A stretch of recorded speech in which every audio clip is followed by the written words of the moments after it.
Hoy les venimos a hablar sobre el progreso de la ciencia. Este video fue elaborado por las estudiantes Valeria Bedoya, Jensi Giraldo y Melissa Madrid. El progreso de la ciencia, tal y como lo entiende el falsacionista, se podría resumir del siguiente modo.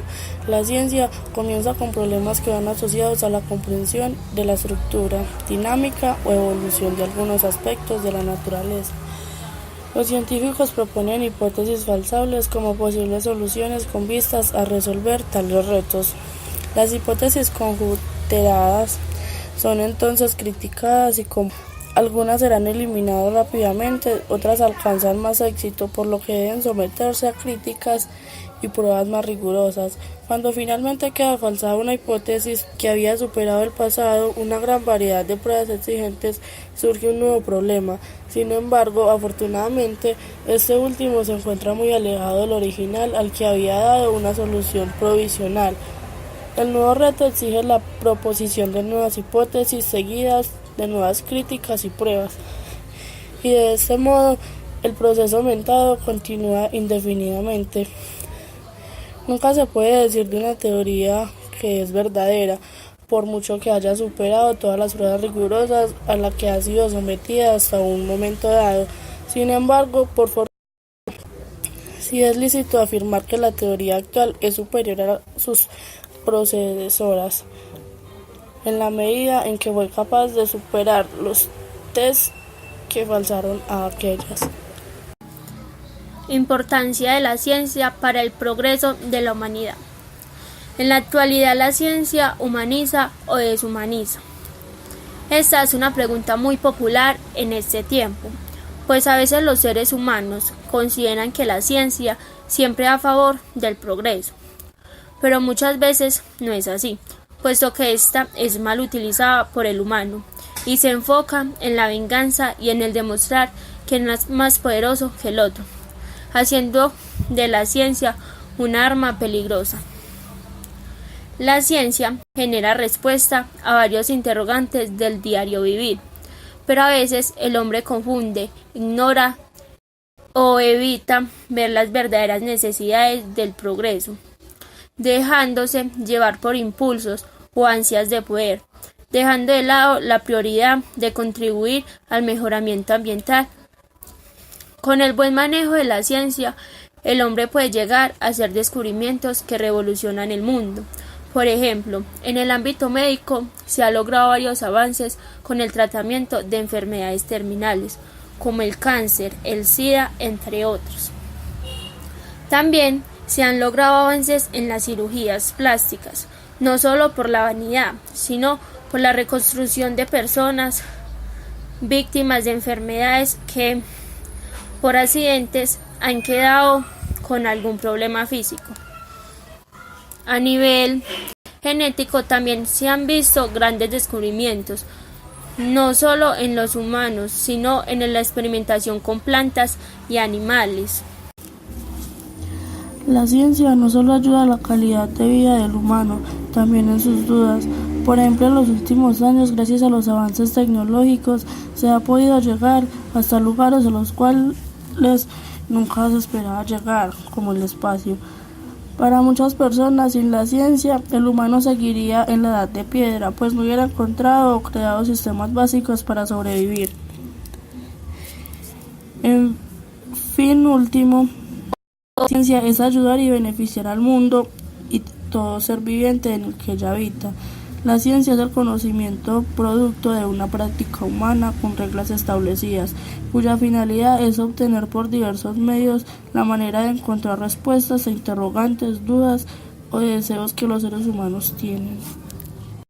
El progreso de la ciencia según Kuhn. Kuhn nos muestra que el progreso de la ciencia a lo largo de la historia se haría en periodos de ciencia normal y ciencia extraordinaria, de manera cíclica, pasando por una serie de fases que esquemáticamente podríamos resumir así: paradigma, ciencia normal, anomalías, crisis, revolución científica o ciencia extraordinaria, inconmensurabilidad, nuevo paradigma, nuevo periodo de la ciencia. Se puede definir paradigma del griego paradigma, que etimológicamente significa modelo o ejemplo.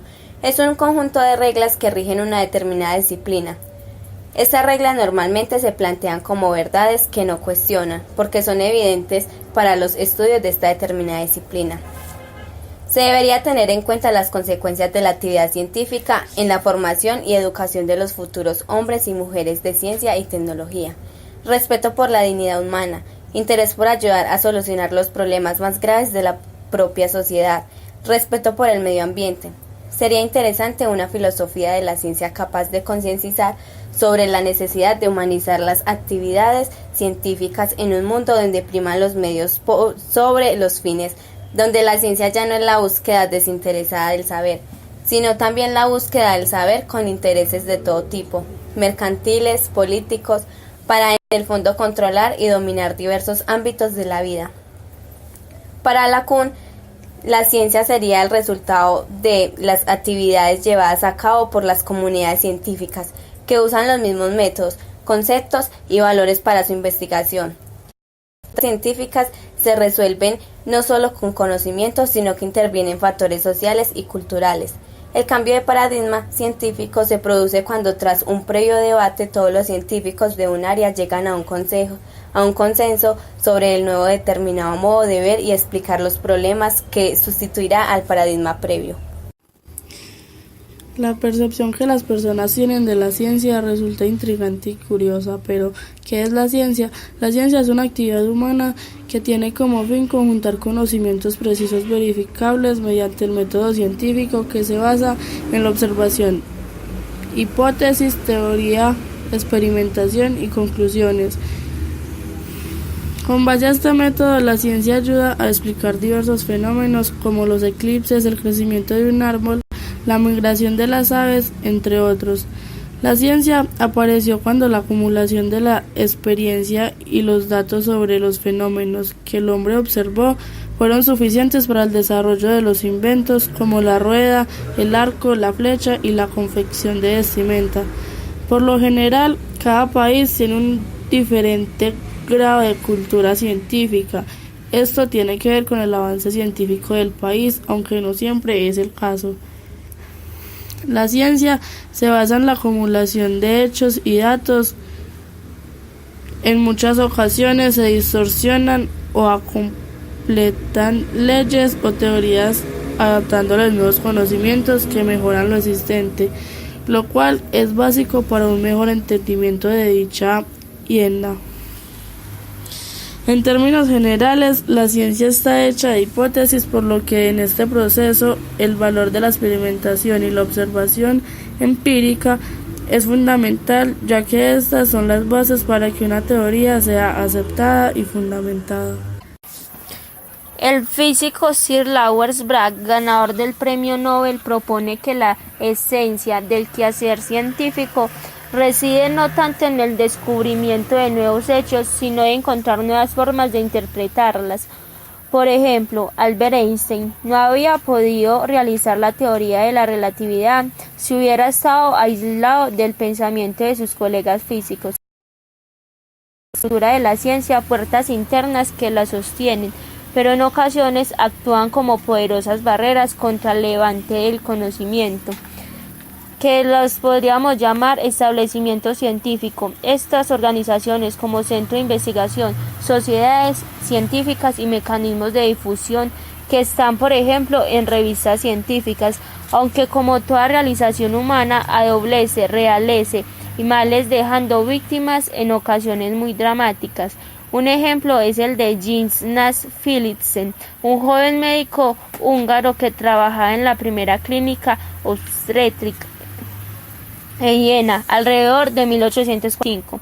En ese tiempo era frecuente que las madres después del parto contrajeran una infección mortal. Dicha infección era la fiebre puerperal. Semmelweis se interesó en estudiar las causas de la infección. De igual manera, le llamó la atención que la enfermedad era mayor en los hospitales que en los mismos hogares.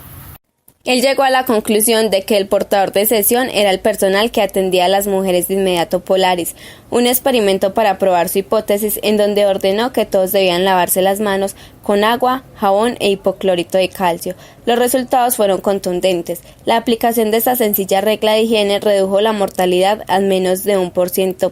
Sin embargo, el jefe de la clínica reaccionó previniendo la práctica porque salió a las creencias de la época las reglas de la higiene. Se suspendieron provocando una gran frustración en Semerwin por los miles de muertos que nunca debieron haber ocurrido. Esto ocasionó que terminara.